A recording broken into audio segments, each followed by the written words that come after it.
Hi everyone, welcome back to my channel. This is the second part of our Q&A, and the first question is, based on your personal experience, would you encourage other women to come and work in a place like Saudi Arabia?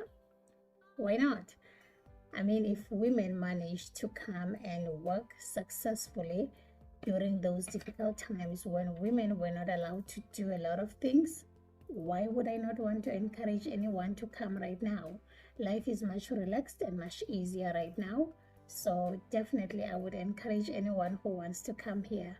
That is only if they manage to get themselves a job, because those are becoming very difficult to find, and that's a story for another day.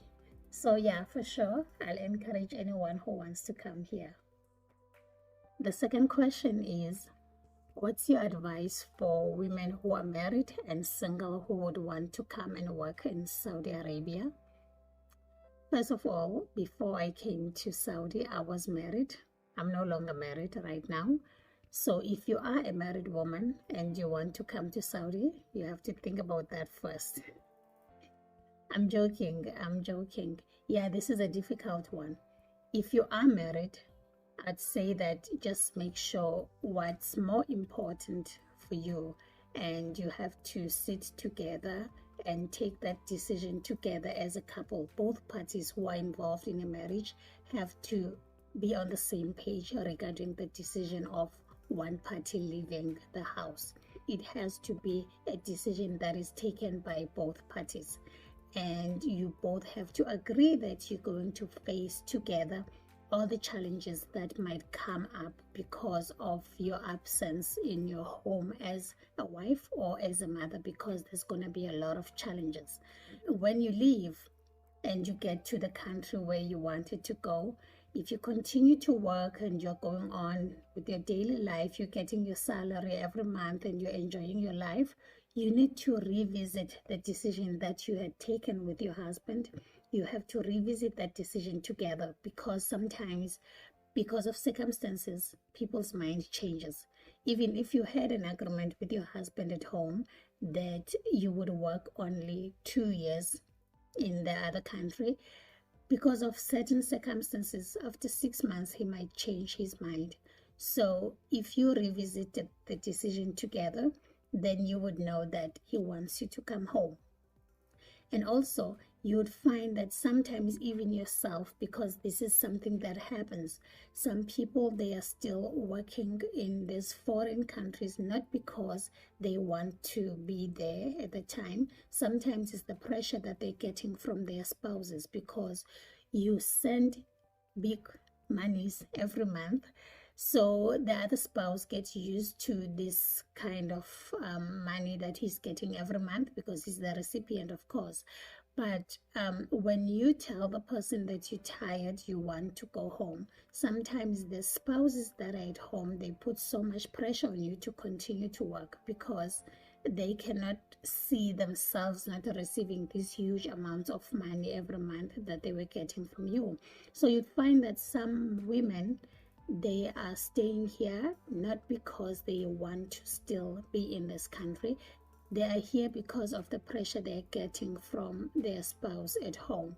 So if you are a family, you are a couple, you need to always revisit the decision together, so that you understand, both of you, where are you in terms of, you still want to be here, you still have to be here, or you can go home and you will make ends meet when you are at home.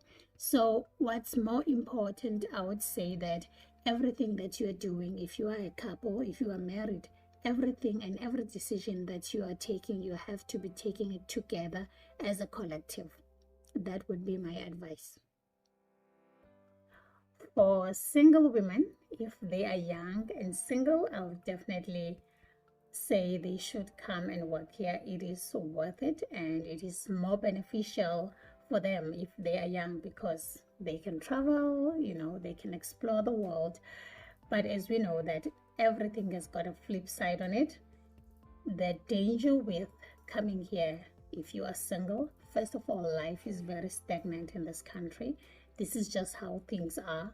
And if you have left your country, and you are not in any stable relationship and you are not married, there's a big chance that you might not find that whilst you are in this country. Because first of all, dating is not done publicly in this country, and there isn't a lot of South African men here. Not to say that you need to be dating only South African men, but just men in general. And most people here, they're married and they have their families, you know. So it isn't that much favorable for dating in this country.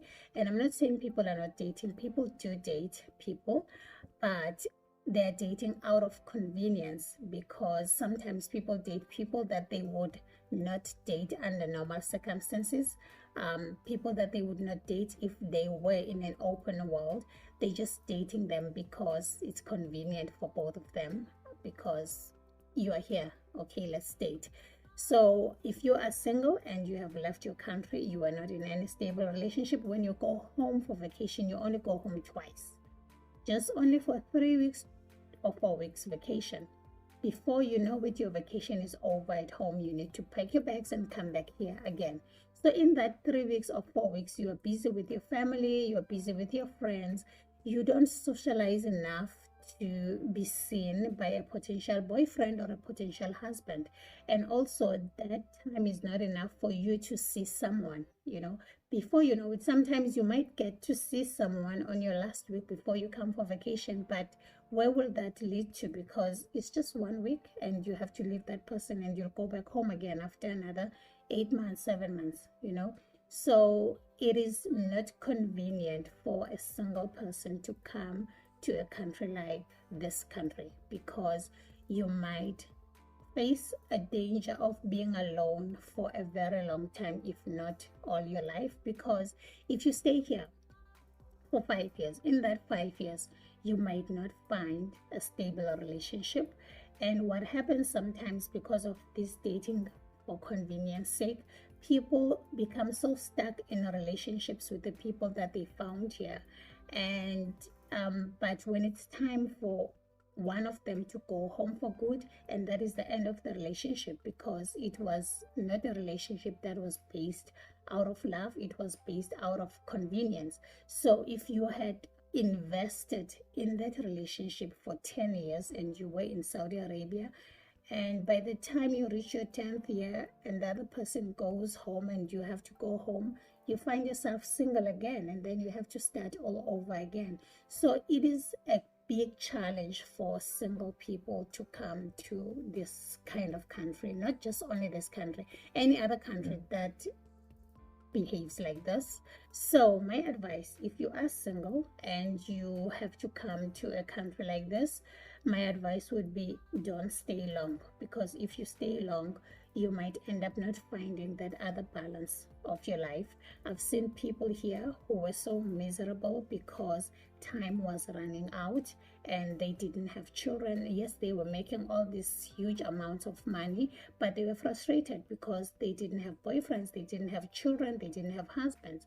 So they realized that by the time they reach 50 or 60, they would go home, and they would go home to nothing, only their family members, but nothing of their own. So some of the people that I know, they pressurize themselves to such an extent that they left the country only because of that reason. Not leaving the country here because they were tired of working or they didn't want to work here anymore, but they realized that they are reaching a certain age, and if they do not go home and have a child, they might not have a child for the rest of their lives. So if you are single, there is just a lot at stake. Yes, you may come and work for the money, but make sure you put yourself time limited, that if you reach a certain age or if you reach a number of years, you have to get out and go and try and make something out of your life. So yeah, that is it. There is still a lot of questions though, but I think I will close this video here. Thank you so much guys for watching, and I will see you in the next video. Please don't forget to subscribe and tell your friends to subscribe, and tell them to tell their family members to subscribe as well. Thank you. See you next time.